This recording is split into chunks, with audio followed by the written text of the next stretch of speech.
Hi, my name is Ron Wilstein, and I'm a broker at Keller Williams Luxury Properties Worldwide Collaboration here in Park City, Utah. Welcome to the June 2020 Park City Market Talk webinar. This is a special edition as we're going to look at the Park City real estate market in the midst of the COVID-19 pandemic and make some predictions as to where the market's going to give you direction as to how to best invest in real estate here. We'll cover what we always cover each month by beginning with the Park City market update.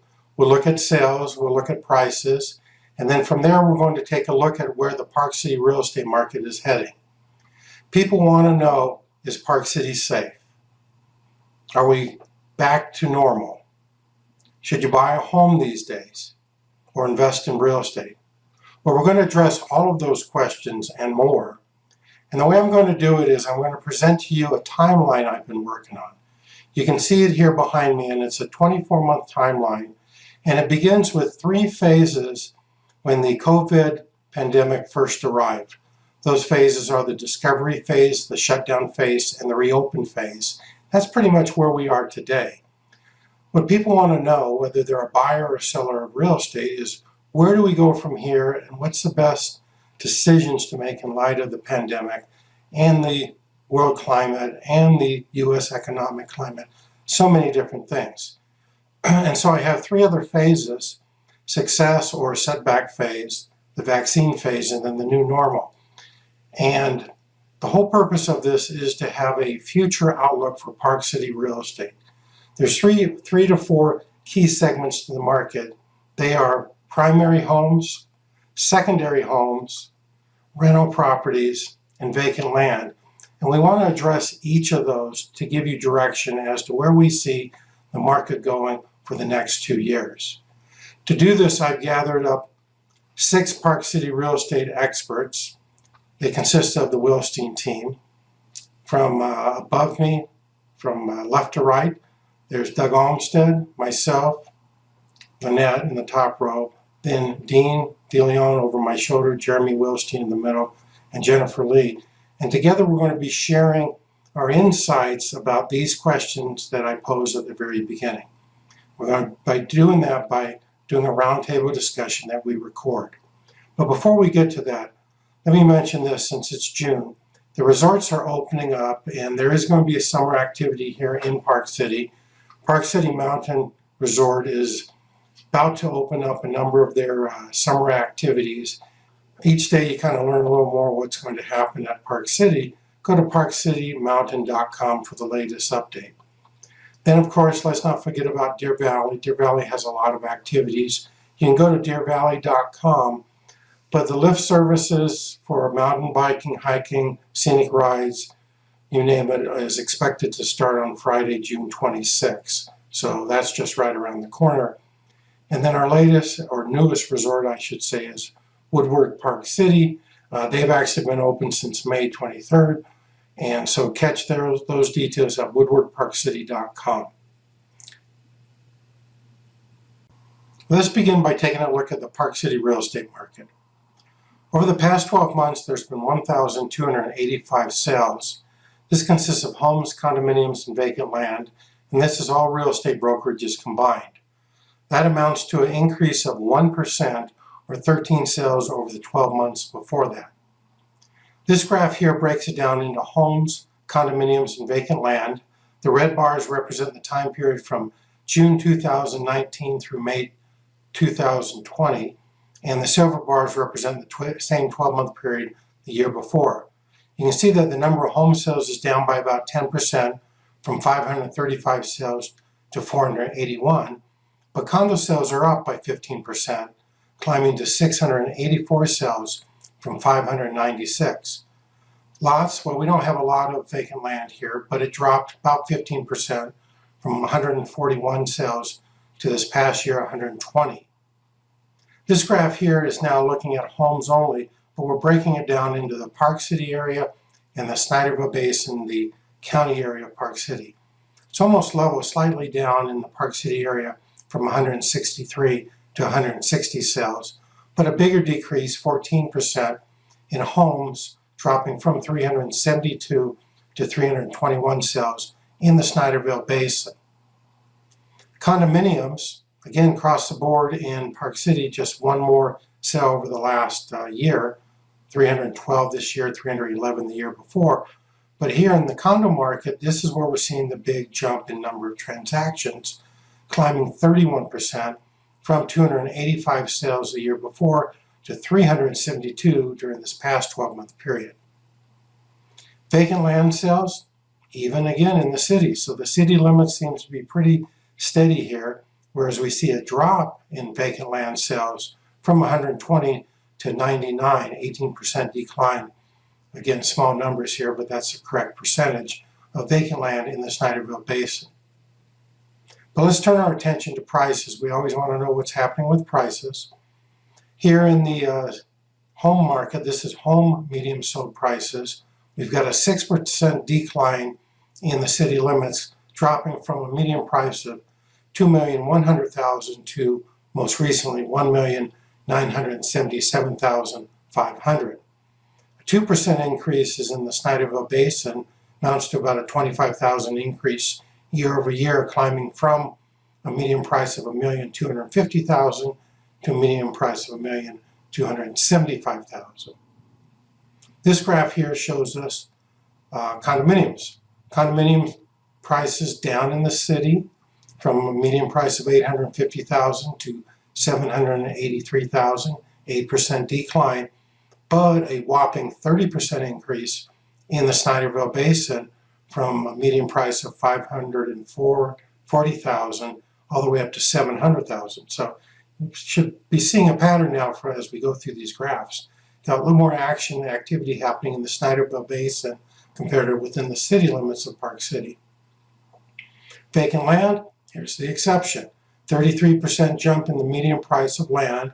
Again, there weren't a lot of transactions, but the properties were different enough that they climbed from $1,050,000 all the way to $1.4 million. Again, if it was a larger sampling, that's significant. It would show you a market trend that lot prices are going up. We just don't have enough transactions, particularly in the city limits, for you to draw that conclusion. In the Snyderville Basin, prices actually dropped in the land department 13%. $501,500 was the previous median price. This last 12 months dropped to $438,500. Finally, let's take a look at time on the market. We always like to look at this because we can see how busy the market is and how many sales we're having and how long does it take. The average time that property is on the market with selling is 111 days. Of course, some could be faster, some could be slower, but that is the average. Compare that against the time on the market of properties that are homes on the market but not selling. Well, that's 225 days. So the moral to the story is if you are going to list your property and you price it correctly, it should sell in about 3.5 months on average. If you overprice it, which is not an uncommon thing for us to see in Park City, then it can be on the market for an additional 4 months on average, 7.5 months, and still without a sell. So hi everybody, how's everybody doing? Hi guys. Hi. Doing great. Another beautiful day in Park City. It is. All right. The reason I called you together is I want to go through some things that I've been working on and kind of run them by you, have you critique them, contribute to them, tell me I'm nuts, whatever it is. And so that's the reason for this meeting. I'm going to record it, and frankly, I want to make this available if people want to see the process behind what we will be presenting in next month's webinar. Fundamentally, what I'm after is what all of us have been after, and that is in the midst of COVID-19, with all the uncertainty, whether it's associated with local real estate, Black Lives Matter protests, presidential election, so many different things, all the cases, all the deaths. How does one carry on, at least as it relates to Park City real estate? What do we tell a buyer? What do we tell a seller? And we're now about 3 months into it since it was discovered in Park City, middle of March, and we're now in the middle of June. And so we've had some firsthand experience working with buyers and sellers. We've seen deals close. We've seen others get shaky and fail. And I believe that our clients, whether buyers or sellers, or just people in general, want to know, how do you invest in Park City real estate? Is this a good time? Is it a lousy time? And of course, a buyer feels differently than a seller does. And of course, our panel here consists of Dean and Jeremy, buyers agents, Doug and myself, who primarily work with sellers. There's some crossover for all of us. And I've got Lynette Thorne and Jennifer Lee here, our admin staff, who knows what all of us do at all time, including when we go to the bathroom. Hopefully not that. But so they've been working with the team for, Jen, how long? 12 years, 13 years? Oh, I think I'm up to 15 years. Oh, and Lynette? 23 and a half. Years. Okay, so Geez, nothing better to do with your time, huh? yeah, I was you've telling been you. around the longest, other than me, and so we got a lot of experience here. So what I tried to do is two things. I thought I want us to be able to give some reasonable forecast or prediction as to where the market's going to help the buyers and sellers. How do you do that when we have such uncertainty in the stock market and the virus and everything like that? Really hard. So what I've done is I've come up with a forecast, and I began by starting with a timeline. And I went, how long do you make the timeline? And I decided to make it a 2-year, 24-month timeline, which I'll show you with shared screen in just a moment. Because as far as the virus goes, Dr. Fauci said, and others have said, when it first came out, it's going to be 12 to 18 months before we see a vaccine. Yeah, at least. So, at least. And of course, the president's saying it's going to be shorter than a year, but we don't know. Science will prevail on this one. And then there'll be a short period after a vaccine. So I figured I need to go out at least 24 months and make some estimations as to what's happening in different phases.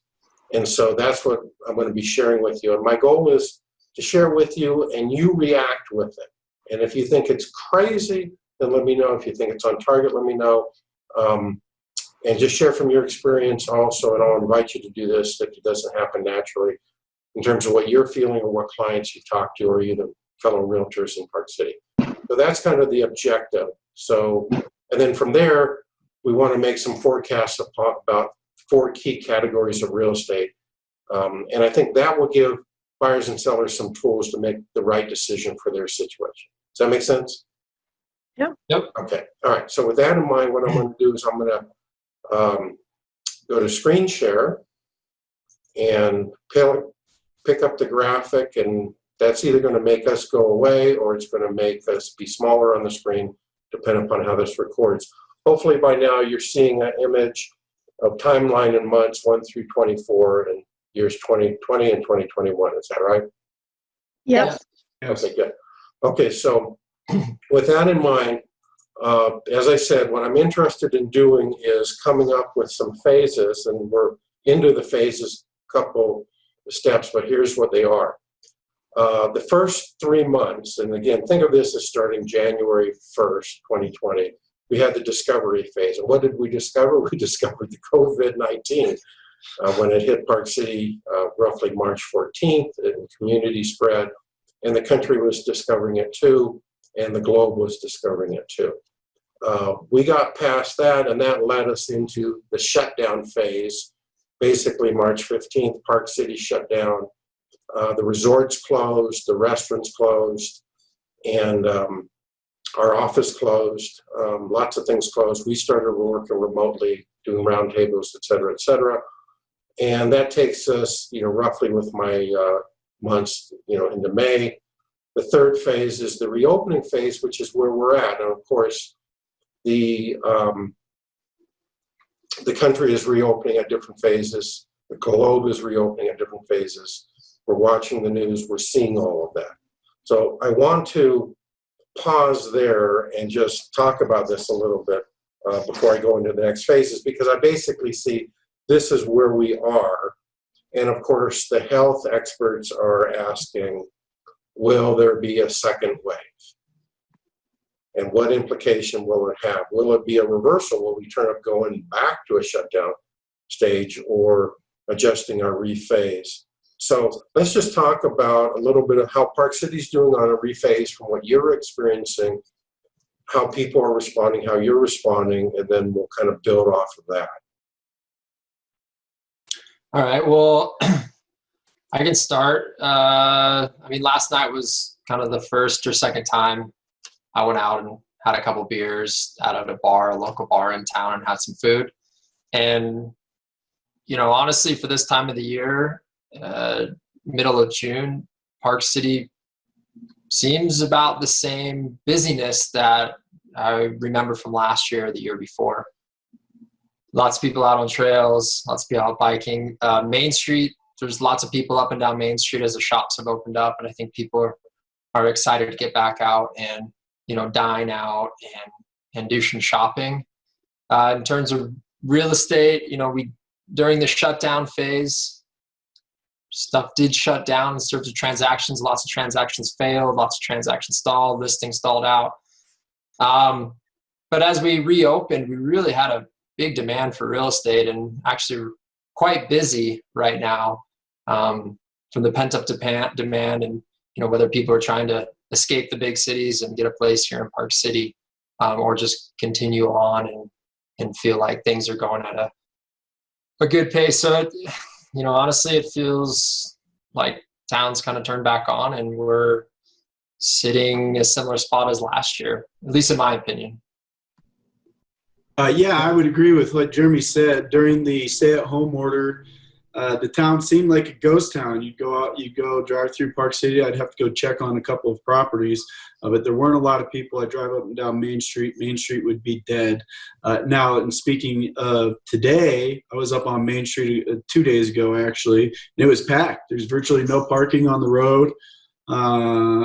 People are walking up and down. You do see most everybody wearing a mask and attempting to practice safe social distancing. But yeah, it seems pretty busy. Even I've been back in the office for about three weeks to a month. I go out to lunch. Typically, for a while there, it was pickup only. Now lunch spots, pretty much every restaurant is open, and some lunch spots are open for dine-in. A lot of places have outdoor patios, which we can use now because the weather's nicer. But it seems kind of like business as usual, with some safer practices as far as wearing masks around and social distancing. What's going on Main Street? I thought they were going to close it down just to car traffic. Only on Sundays. Oh, Yeah, so they went through with that. So this last Sunday, 4 days ago, was the first day that they were doing no cars on Main Street, which they're going to continue throughout the summer.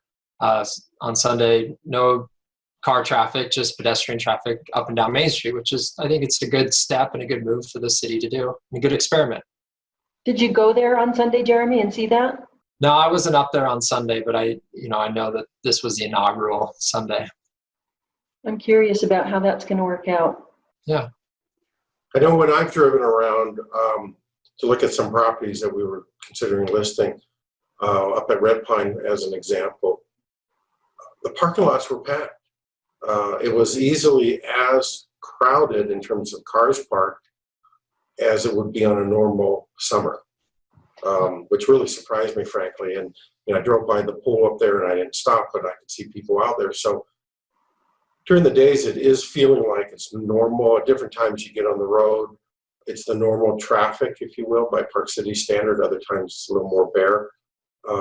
But it does look, if you were in an area looking down, it looks pretty normal.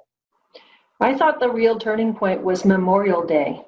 It Yeah. seemed like before Memorial Day, everybody was staying at home, everybody was locked down, and then the Friday of Memorial Day weekend hit, and everybody just exploded out of their houses, and they just really needed a release. And that's when everything picked back up. Okay.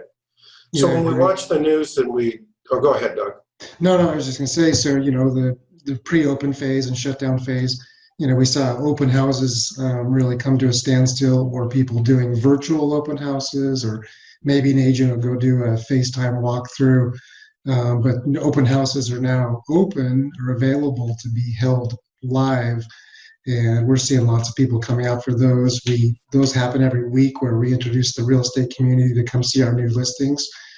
And we did one this week, or we did a couple this week, but the one that I was at, I texted the owner beforehand to get the Wi-Fi code thinking I was going to get some work done, but I didn't. I was busy for the full 3 hours. I had families coming through, the neighbors coming through.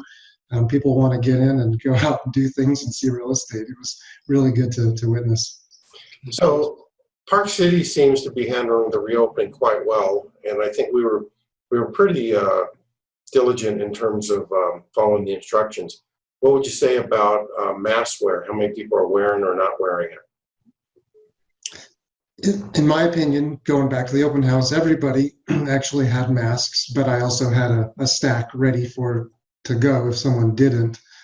As I go out into the community in Park City, I would say it's probably 75% wear masks when you go to the grocery store, slightly higher at Whole Foods if you go there. But in general, I would say about a 75% people. That's just my personal opinion, seeing wearing masks. Okay, and any observations on, quote, social distancing? I mean, we have it easy here. We got so much outdoor lifestyle. We're almost Right. can't ride a mountain bike and not be social distancing unless you're really daring. No, it's kind of interesting. Like when I went out to that bar last night, not as many people were wearing masks. Some people were. It's kind of hard to drink and eat with the mask on. And I saw a couple friends I hadn't seen before, and I think the most awkward thing is when people put out their hand to shake your hand or say what's up or give you a hug, and you're like, yeah, throw the elbow out at them, and you're like, should I give you? I really want to, but people are watching. I don't know. Yeah, it's true. But I think every week, people get more comfortable with it, whether that's good or bad. I think, I go to Home Depot quite a bit, and the mask usage definitely goes down every week. I go out on a trail every morning, dog walk, and people on the trails do not wear masks. And the trails have filled up a lot since everybody's been homebound. They all have started going on bike rides, going hiking, taking the dog out. People I've never seen before. The trails are much more crowded now. And people do clump up because they want to visit. Okay. As I've been, Sorry, go ahead. Jen. As I've been working from home, it's been interesting I've loved sitting here with the door open and listening to the birdies in the yard. But it was interesting to observe that at first during the shutdown, it was really like a ghost town, and I didn't see any of my neighbors or anything. And then as time progressed, you would notice a few more kids outside playing. And then I think now I see more people walking around, going for walks in my neighborhood than I've ever seen in all my life here. And Same here. Yeah, I think it's a really interesting observation of human need we just need to do something. And it's interesting that people they feel safer doing outdoor activities, like going for a walk or whatever. Yeah. Well, overall, it feels like the Park City and surrounding areas, Jen, you live in Heber, the reopening is going well. Of course, in the news, we don't always hear that, and that leads to the fourth phase. Nationwide, will it be successful or be a setback? It's feeling like, at least as far as Park City is concerned, it's going well. I watch the news, and there's hotspots around the country, and naturally those hotspots are asking the question, are we going to have a setback and have to go back to some shutdown phase or not? And nobody wants to, but everyone wants that freedom. So that's a big issue here in our country. I haven't heard as much talk about testing and tracing. It's kind of like, at least in the national news, people don't really want to talk about or think about it. Now, we have certainly had some catastrophic events with Black Lives being lost and leading to the protest, and that's going to allow the headline. Of course, upcoming election gets it as well. But we know from experience that we have so many people who live outside of Park City who look to come here on vacation or to use their second home or whatever, or to buy or to sell, that they're influenced by their own local market, whether it's a hot spot or not. And so they have to think about it almost like weather, that weather's different in different geographical areas, and so is the COVID-19 outbreak. Do you get, when you're talking, when you're thinking yourself or talking to others, does the upcoming presidential campaign, we're in the campaign already, an election, does the Black Lives Matter protests, does the whole uncertainty and what the experts are saying about when we'll have a vaccine, and all that stuff, how do you integrate all that together? And do you think that is creating an environment for Park City real estate to happen or not happen? And so with that in mind, that's why I raised the question. Well, that's quite a question. And by the way, answer it in 2 sentences, please. Well, I want to, first off, start with the Black Lives Matter protest, and I want to say I support the protests. I support the peaceful protests. I support change happening in this country when there's been clear racism, systemic racism. It kind of goes back to our history and the country was founded upon. But I think it's a really important movement, and I just want to say, as like a white male, definitely a privilege, but I wanted to say, support this movement in a peaceful manner, and change is happening, and that's really, really important to just humanity itself. So it's been good to see parts of it. Obviously, there's some danger with it, but it's needed in this time, and I think the country's hurting, and voices that haven't been heard are being heard. And then we have this pandemic going on, and then we have what's going to be probably a pretty divided presidential campaign and election coming up, just in a few months. So there's a lot of uncertainty. The stock market's doing some interesting things. The people I've been working with, they've been excited to come to Park City. They've been excited. Maybe they do live in some of the big cities or affected by the pandemic, or, affected by, some of the more violent protests. And, they're excited to come here and get into nature and spread out a little bit and provide us not a better environment, just a different environment for their family and their kids. And so just in terms of real estate, I've definitely seen a bump, or people that have been on the fence say, hey, this is the time to do it. Let's move out there. Let's change our lifestyle from maybe city living to a little slower pace. So, yeah. I read an article yesterday about people, like an exodus from large cities, trying to get out of large cities into not just small towns, but actually right out into the country. Mm-hmm. And so maybe there is something to say for that. I think, health matters. Everybody wants to be healthy. They want their family to be healthy. They want to be in a healthy position. And Park City certainly offers that. Yeah, it does, and it's a real paradigm shift, because people, this close down in the pandemic and working remotely or working from home has had people looking at their options, and they realize that they don't have to live in the cities anymore. And it was interesting that I've been seeing personally enough to where I started talking to other people around town, and they're seeing it as well. Because a lot of people are coming here during the lockdown, and they've been renting a place to just make sure they like it, and start to see it in the summertime, which is the best time to see Park City. As they say, you come here for the winter, but you move here for the summer. Stands true. And everybody I've talked to, they're like, yeah, we're getting out of our lease, and we're gonna purchase, and we're gonna move here. And I'm in tech. I can work from wherever. My wife's flight attendant. She can, there's airport 20 minutes down the road. So we're definitely seeing a lot of that. I think that's good for our local market. So does Park City have, like, I don't know if infrastructure is the right word, but if people are moving to town and they want to work from home, moving from big cities, does Park City have all of the, like, speedy internet to offer, and people aren't having any issues with utilities?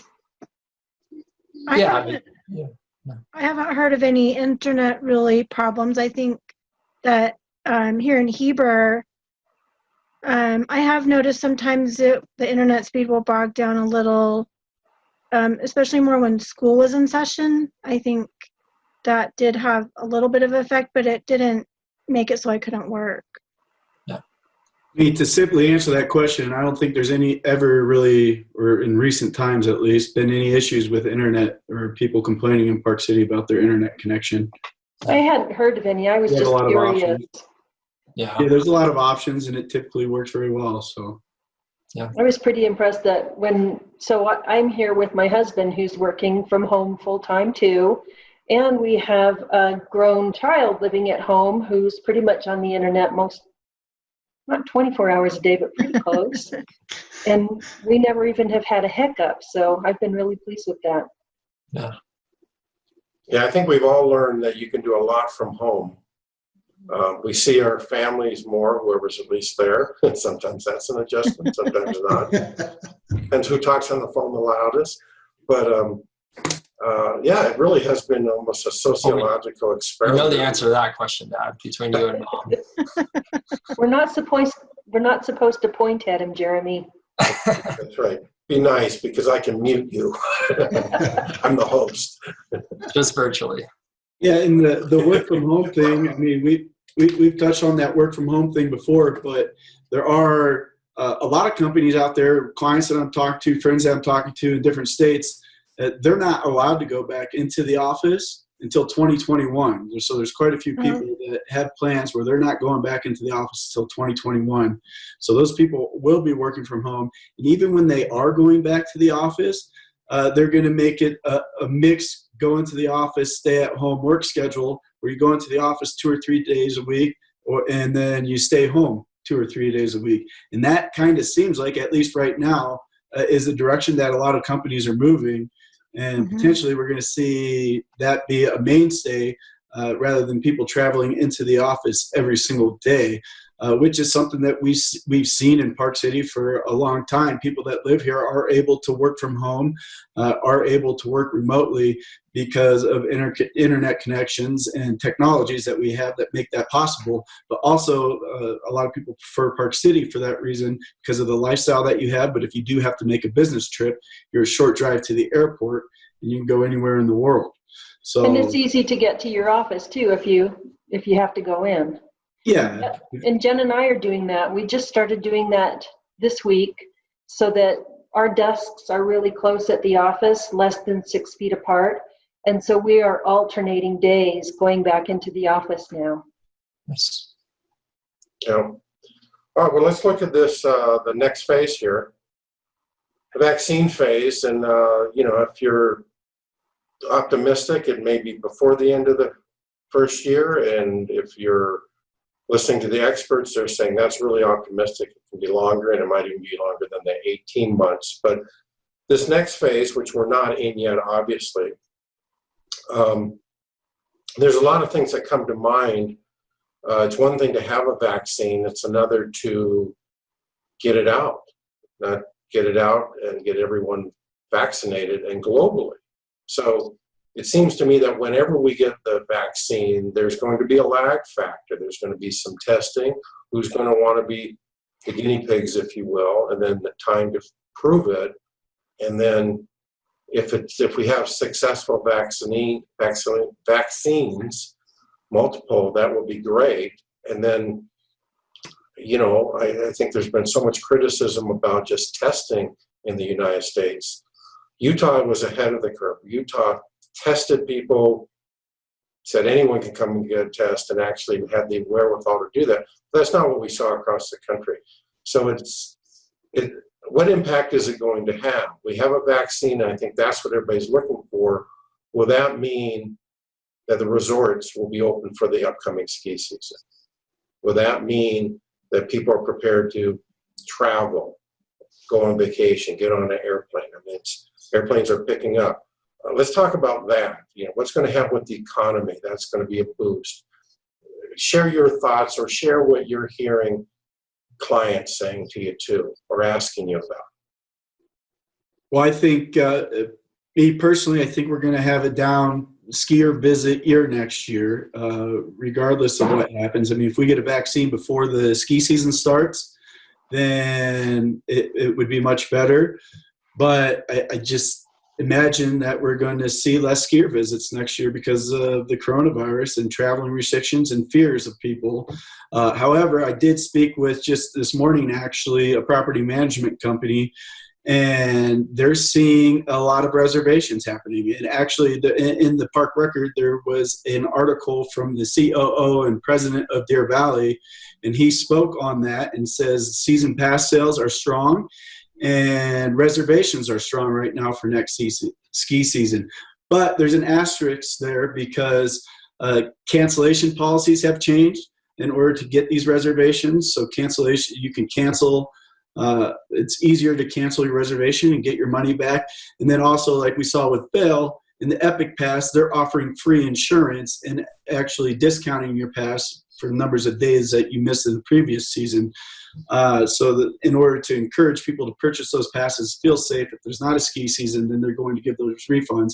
But sales seem to be up, and both the CEO of Vail in Deer Valley, or Altera, have stated that we're going to have a ski season next year, and they sound pretty confident in that. Now, that's going to be different. There's going to be social distancing, as far as maybe just chairlifts going up with the group that you're with and not allowing singles or groups meeting up, and trying to spread people throughout the mountain, potentially limiting the number of skiers on the hill. Deer Valley has done that in the past. I'm not sure if that's going to happen at Park City, but we might be seeing less skier traffic anyways, so therefore it would be safe. One thing he did note is travel, air travel. A lot of people that they're seeing are coming from California. So if you come from California, they're saying, well, I could drive if I can't fly. So now that's not going to support a normal ski season, but if we're getting people that are driving and are able to rent properties and be here, then we'll probably still see, at least see tourism and people here in town.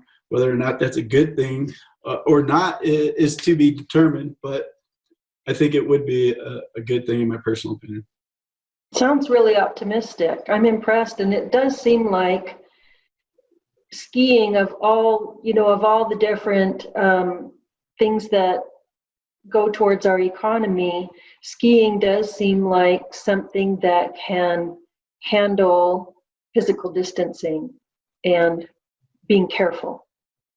One thing that's been on my mind, though, is the workers for the resort. They have been hit pretty hard. A lot of people that work at the resorts live over here in Wasatch County. And while the Latino population is 14% of the population in Wasatch County, they've had 45% of the cases.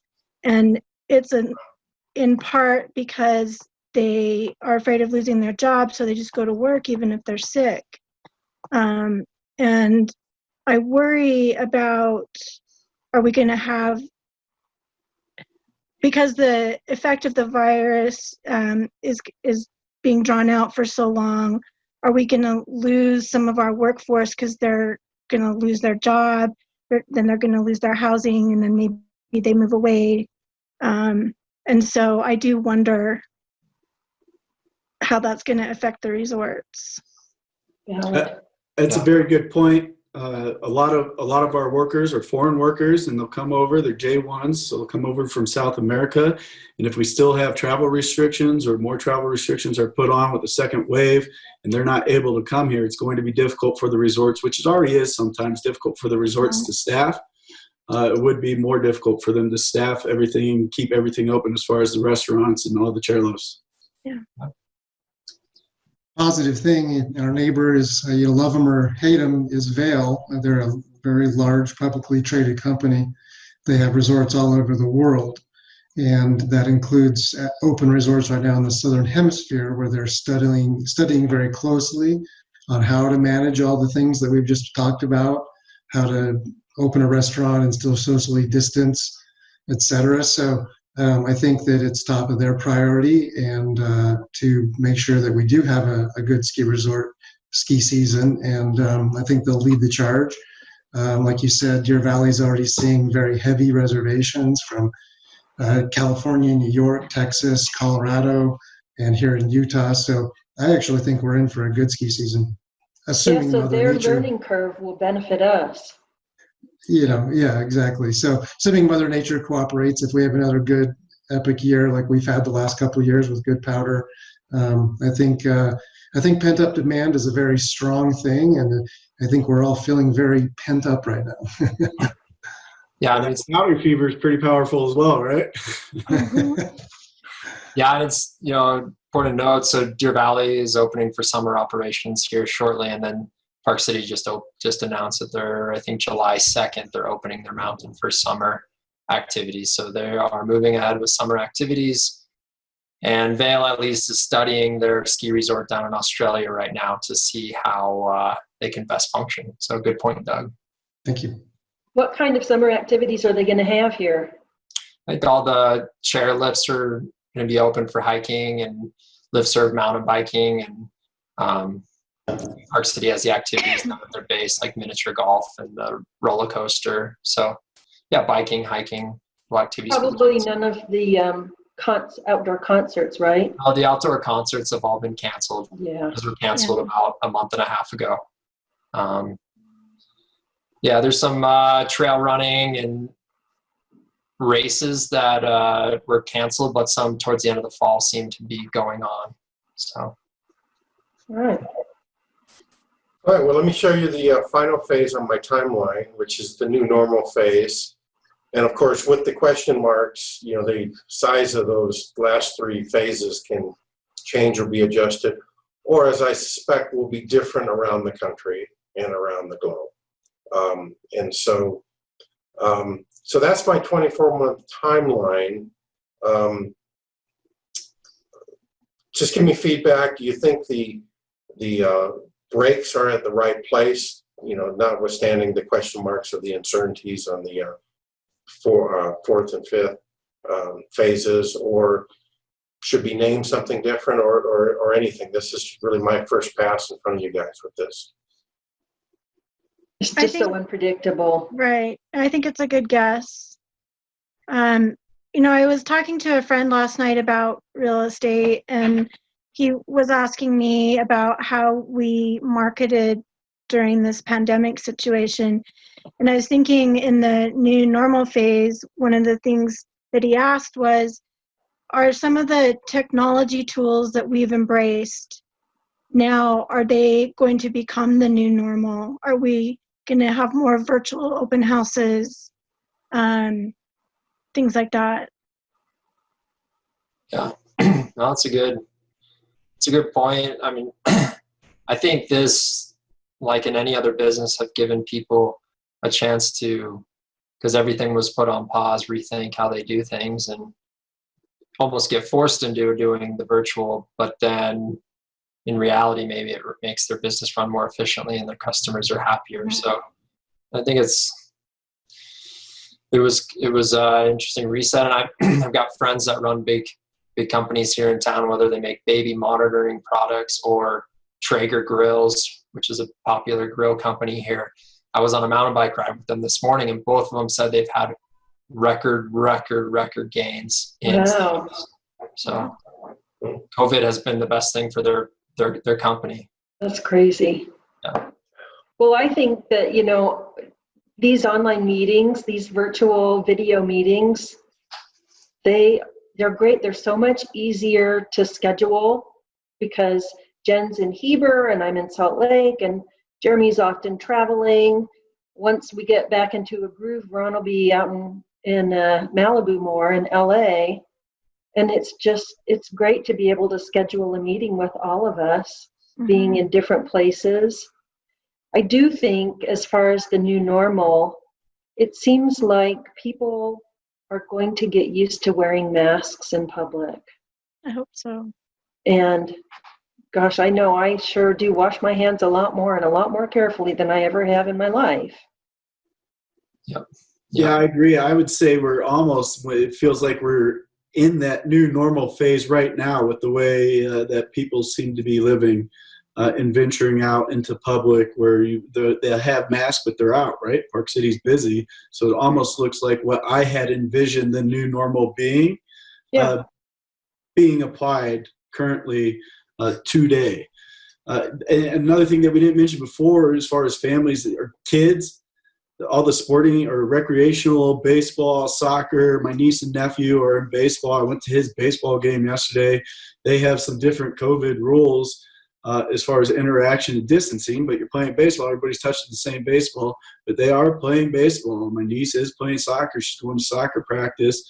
They're not doing high fives with the other team or anything like that after the games. And but it seems like a new normal right now, and what I had envisioned while we were being told that there's going to be a new normal. I do think it's possible that those people who don't want to wear masks or don't believe in wearing masks, I think when we get into the new normal phase, they will probably come around to it. I don't think, my honest opinion is, once we get past the vaccine phase, I don't envision a lot of people continuing to wear masks. Yeah. And I think it's somewhat political, honestly. I think there is a divide. Like there's a divide. It doesn't seem like it should be, but it is. Mm-hmm. Yeah, well, different opinions on the severity, who it affects.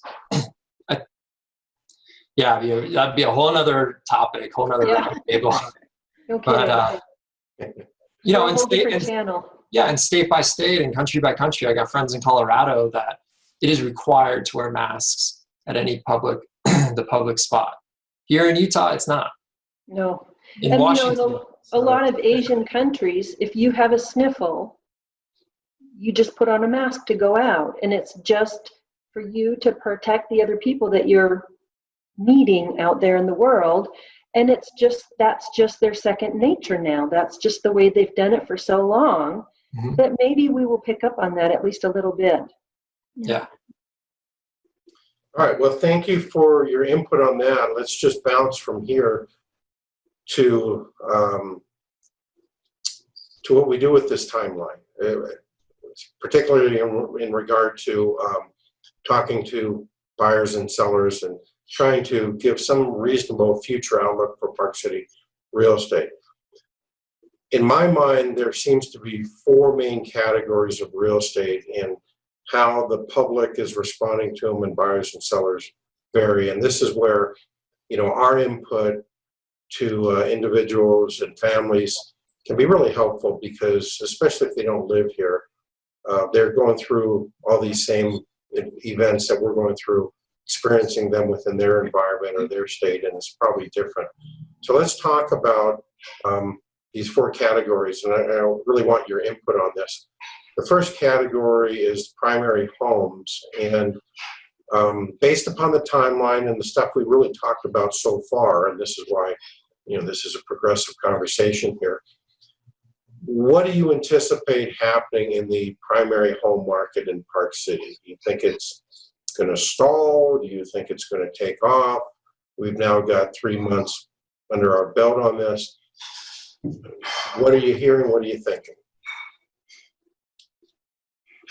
Well, I think a lot comes back to what we've already said. People are looking to relocate to Park City, get out of the inner cities, come here where there's more open space, and move here. And like I said, I've met a lot of people who've been renting to check it out, and they're falling in love and putting properties under contract. And in fact, pending contracts have officially exceeded 2019 numbers for 3 consecutive weeks. A pending is a property that has been placed under contract and to be purchased. So primary homes are already ahead of where we were last year, pre-pandemic.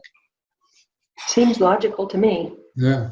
I mean, I'm still seeing I'm seeing multiple offers. I'm seeing people getting outbid on primary homes. It's primary homes is the hot market right now. So you're not seeing sellers feeling like or pulling their prices down in order to stimulate this activity? You're seeing to the contrary, or maybe So kind of to the contrary, what we did see is, in the pandemic and people pulled, the withdrawal rate, people canceling their listing agreements and taking their home off the market during the pandemic was quite high. And that reduced the inventory of available homes for sale. And with this many people looking, it's actually made them sell quicker and for more money because there's a lower inventory of available primary homes. Yeah, I agree with that. I've been in a couple of multiple offer situations, seen properties go well above list price. Recently, I was just helping a good friend buy a property down in Salt Lake, and I was looking back at the comps for that neighborhood, and out of like the 10 comps, 7 of the homes went for above list price in less than 10 days. So that's pretty remarkable. Yeah. We're coming off the tail end of the pandemic. Or still in a pandemic. Sorry, Jeremy. That's all right. Go ahead, Dean. You're always trying to talk over me. Go ahead. I agree with everything that's being said there. However, I do think there's a little bit of, so I'd relate it to the resurgence of COVID positive people that we're seeing right now. And there's quite a few states that have had some of the highest weeks that they've recorded since the whole pandemic started. One of the reasons that we're saying that might be happening, or likely is happening, is because we have more testing. So there's more testing, more people are getting tested, more people are testing positive for COVID, which you would expect. I know we saw a drop in number of sales of single family homes during the pandemic months from last year to this year. And I just have a few numbers. This year, so far, since around March 15th till today's date, there's been 73 sold single-family homes in Park City, so Park City city limits and Snyderville Basin. Last year, during the same time, there's 149. So there's less properties being sold because people put them off. They weren't able to travel here, so those are all those reasons, which could illustrate why we're seeing so many. So it could be just like a makeup of those people that were ready to buy but couldn't buy at the time. So now we're seeing a lot of pending transactions, or more so than we had in the past. All still very positive because it didn't completely scare people out of the market or scare people from purchasing the properties. If anything, they just sat until they were able to purchase and are now back and active, which proves true with my clients as well, because I've had a lot of people reaching out and got quite a few people looking for properties. So I do think that has something to do with it, and it's not completely, I just need to get out from a pessimistic look, I guess. I hate to be that guy. But optimistically, it's great. We are seeing people are chomping at the bit, similar to getting out and exploring themselves, and we saw that happen after Memorial Day, like Lynette mentioned earlier, and now we're seeing it with purchasing properties. So people are getting active, and looks like it's going to continue throughout the year unless we see something drastic and we go into a stay-at-home order again, which just based off what we're hearing, that's likely not to happen no matter what happens. I have noticed for the last 2.5 weeks or so that the showing requests for our listings has picked up significantly. Agreed. And Jen, that's actually across the board. It's not something that we have historically tracked, but since the pandemic, the Board of Realtors has started tracking how many times the lock boxes have been opened. In Park City, we use what's called a Supra box. It's an electronic key box where the key is stored, and it sends out an electronic notification every time it's accessed. And that's increased substantially since post-pandemic. So you're absolutely right. Okay, so I'm going to put what words I assigned to this before this discussion, and then you tell me if they're good or they should be changed. Steady market. We got some slowing that you guys reported, but we've got demand, and now we've got overpriced, or not overpriced, but sales, not in all instances, selling sometimes over the list price. That's feeling very steady by Park City standards. Do you agree, or do you think that should be maybe labeled differently? No, I'm comfortable with that. It does seem like a very steady market right now. In the primary home category. In the primary home category. And, to underscore it, in the pandemic, the Builder Association, their confidence dropped quite a bit. And, there was a lot of talk of, new builds being put on hold. But confidence in the National Builders Association is up 21 points to 58%, which puts it in the positive range across the whole association. So there's good positive sentiment in the Builders Association as well. Doug, it's good to have you as one of the members of the board of directors for the Park City Realtors, because you got all those inside information. All right, let's go to the next category, second homes. Well, second homes can, a second home can be a primary home, or a second home can be, a ski condo, or it can be a home in a primary resident neighborhood. So it's going to depend. If it's in a primary resident neighborhood, it's going to act like a primary resident and have a steady market. If people are looking at second homes that are maybe up right by the base of the resort, in a conglomerate of condos, that there's a lot of condos and lots of units around, which we'll probably tackle that topic under investment properties, and that's going to act a little differently. So I'd say for secondary homes, geographically, it's going to matter. It's either going to point to what we talk about in primary homes, or it's going to be more towards investment homes, properties. Right, more of a mixed bag. Yeah. So the second homes, I think that with primary homes and people wanting to move out of big cities or just considering the Park City lifestyle, I know even in Park City, some people saw the pandemic coming and stay-at-home order, and they went down to Cabo, or a vacation destination, to a second home that they had, because they figured the kids weren't going to be in school, or the kids weren't in school.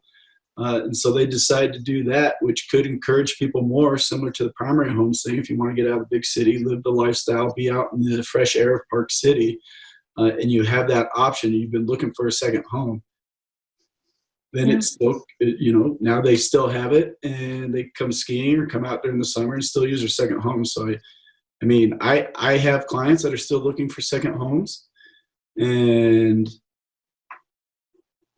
it's if somebody needs or would prefer rental income when they're not using it, that could be a different story. But a lot of people that you work with don't rely on that rental income, and even more so with the pandemic, may not want to rent it out if they're on the fence for it, just because they don't want multiple people coming through their second home. Yeah, as long as it's not in a rental pool type of a second, if it's your second home that you rent out when you're not using it, if you try to nightly rent your second home, it's going to be tougher. But I think if it's just your home away from home, sales should remain pretty steady and healthy. Yeah. All right, well, let's see how I did. I said slow but steady. The reason I had slow was some of the people who want to buy a second home aren't ready to travel yet. While we're shooting videos, and agents are posting them on YouTube or through various other ways to get in front of it. I've certainly represented a seller or two who had buyers who lived elsewhere who wanted to buy, whether it was a primary home or a secondary home, but were under stay-at-home orders, and so they weren't ready to get on a plane yet. And they said, hey, we're interested in this property, but we just can't see ourselves buying it without seeing it firsthand.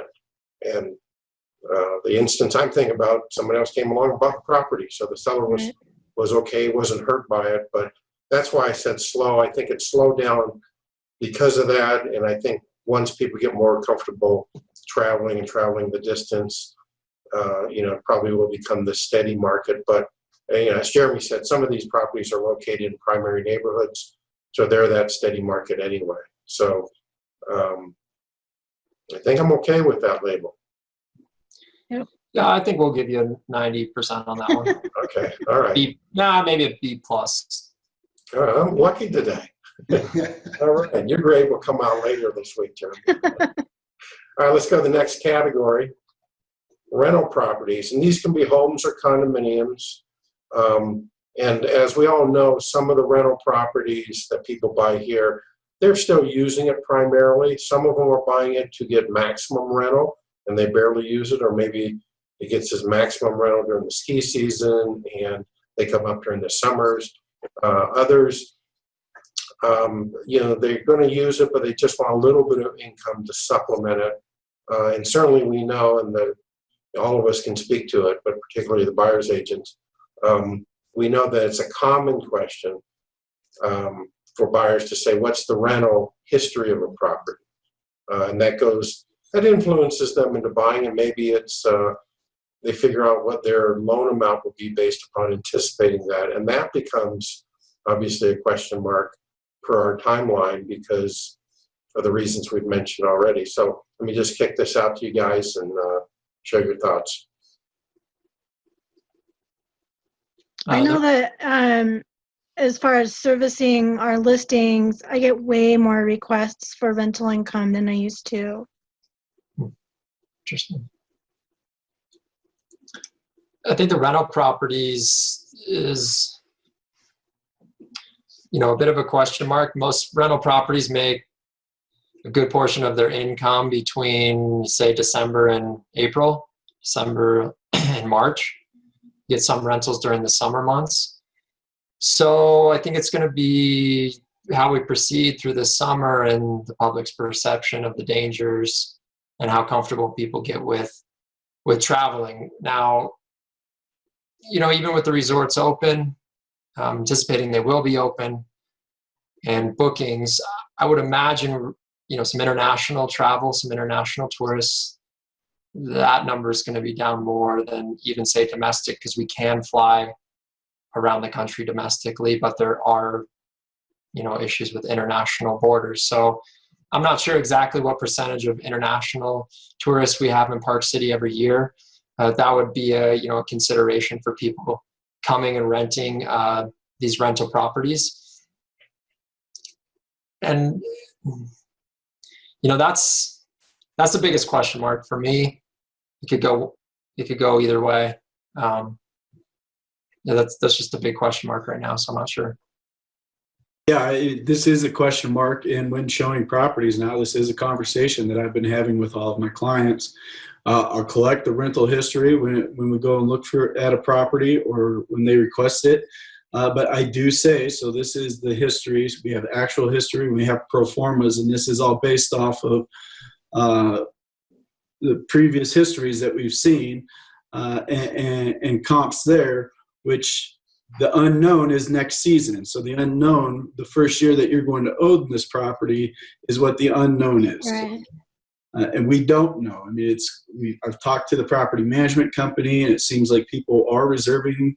But if we have this second wave, or if there's more fears, or if there's more restrictions on travel, all these things are unknown, and we can't see that. And I'm sure Doug and Ron don't appreciate this, but I do. It is applied towards a strategy for purchase price. Now, what is the property worth? We're going to lose potentially half the rental income we would have otherwise gained. Is that something we factor into the purchase price? And so these are all things that we talk about, and typically would apply in submitting an offer. And right or wrong, I mean, it's tough, right? Because it's an unknown what's going to happen.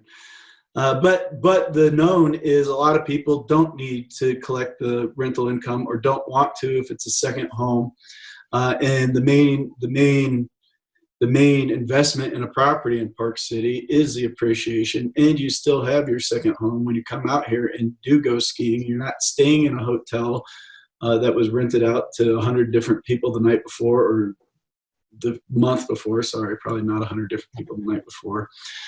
So you know during the Sundance Film Festival, you don't. yeah, during Sundance, but you know it's safe and you know it's clean, and so all those still factor into it and makes people feel more comfortable to travel to their own property.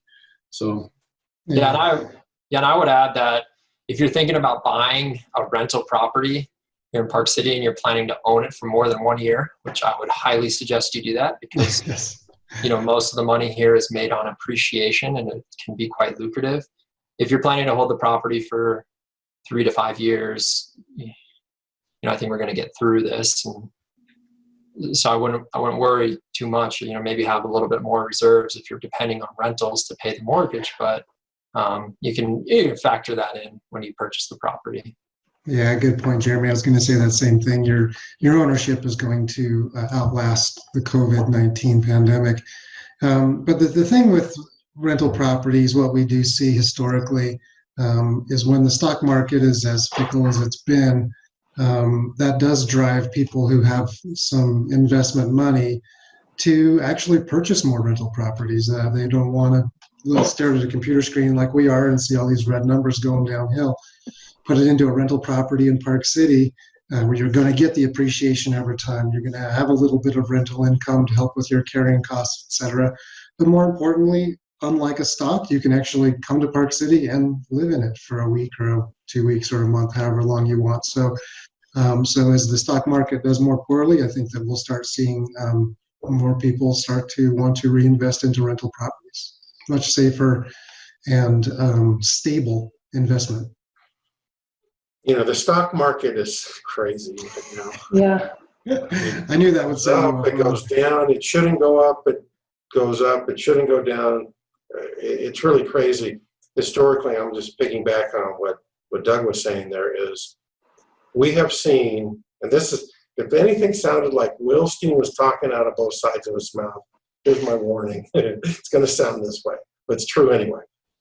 On the one hand, when the stock market goes up, people have more money. Now, they like it investing and working, and they're happy about that, but it also gives them more resources to invest in real estate. So some people use that as a trigger point to buy real estate, whether it's in Park City or elsewhere, it doesn't matter.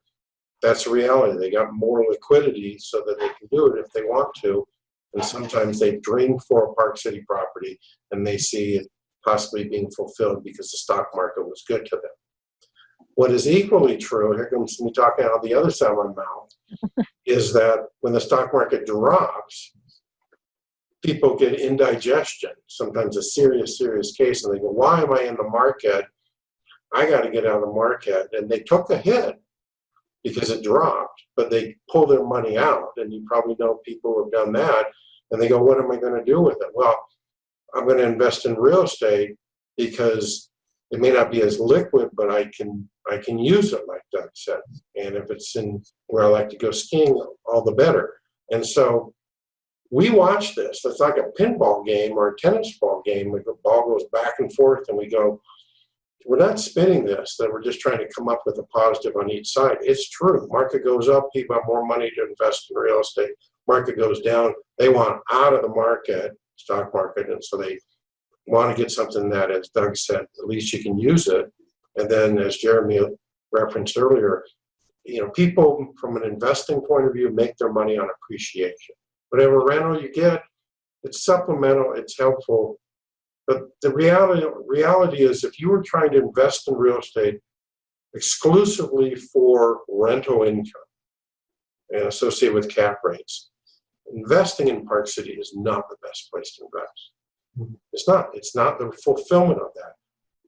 But the one thing this pandemic has taught us, that what our fulfillment in life is changing a bit, and pleasure and good health and all these other things.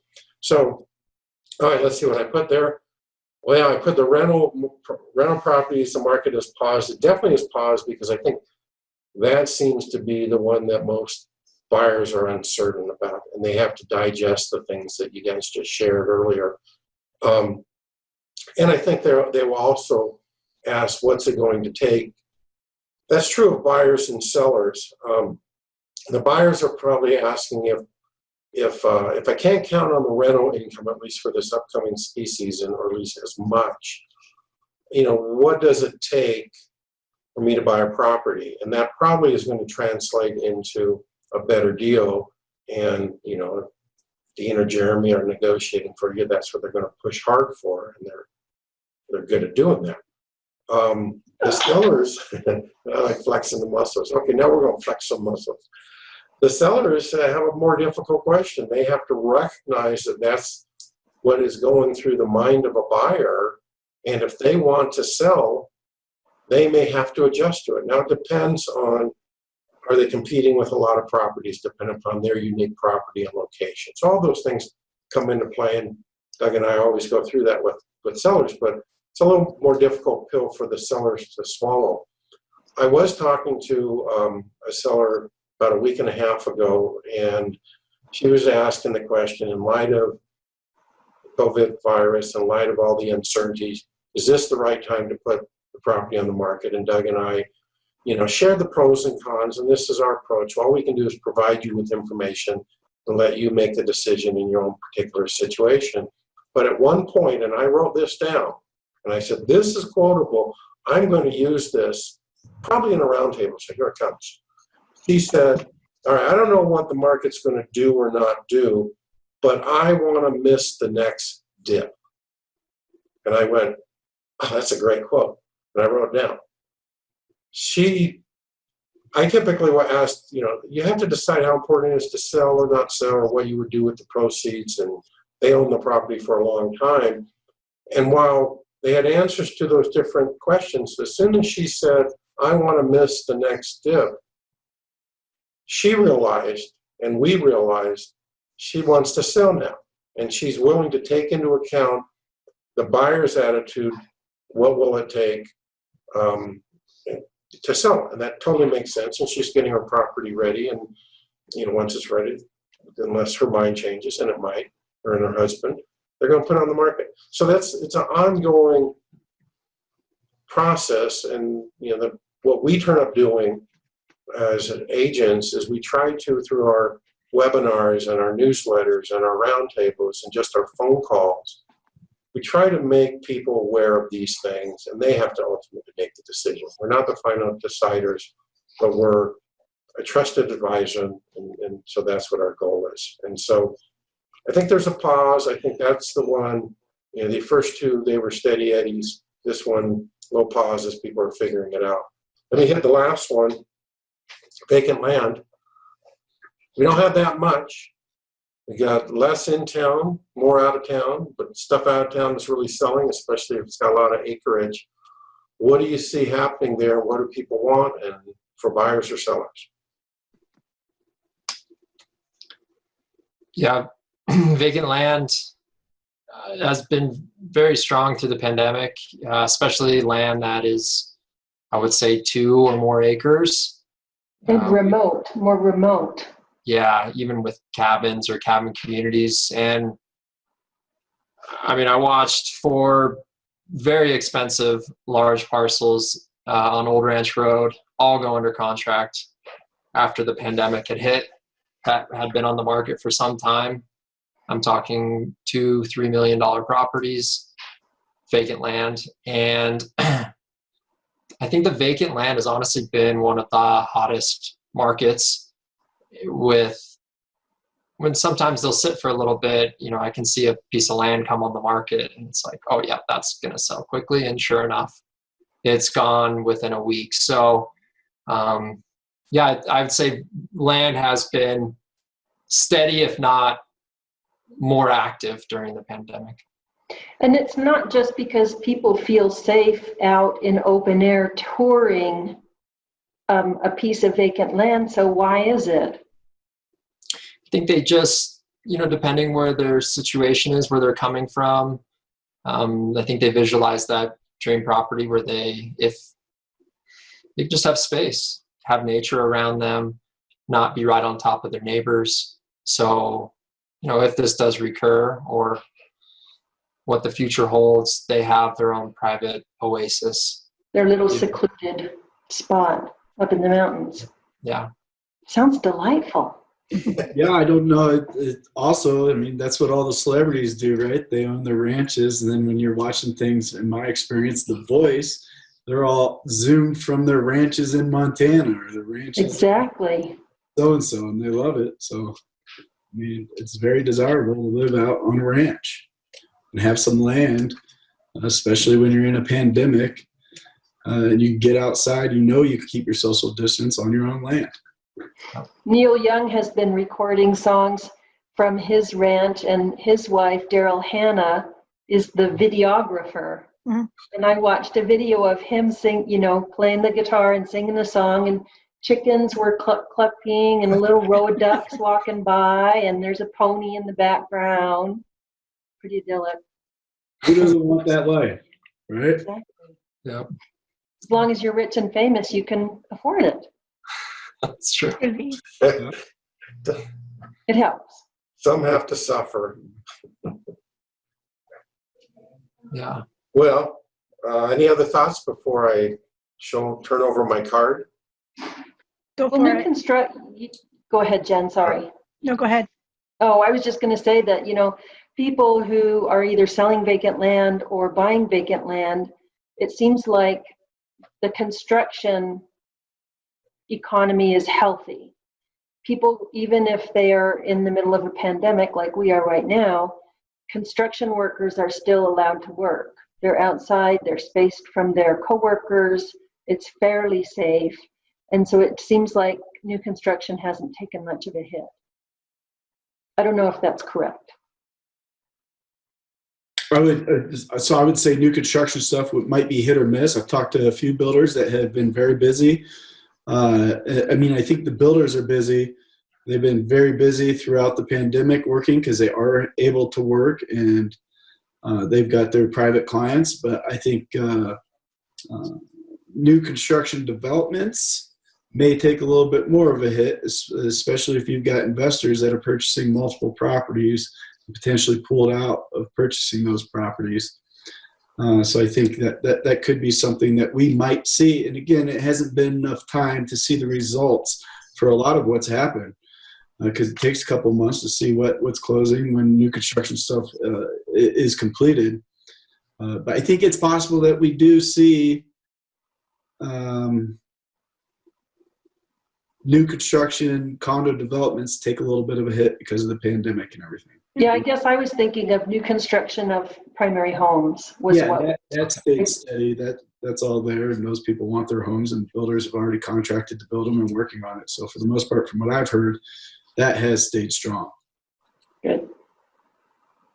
All right, well, here's my words. Limited, buy it now. The best stuff gets bought right away, as Jeremy said. It is limited. I love living in Park City. Been here 33 years. I can get in my car and drive approximately 90 seconds and get to the office. That's really nice. Why aren't you walking, man? Or I can walk. But sometimes I drive because I can drive another 90 seconds from my office, or a total of 3 minutes, and get to the base of the Park City Resort where my ski locker is. So I'm spoiled, and that's exactly why I'm living here. I love it. Having said that, I recognize there's limited land. You got to figure out what you want.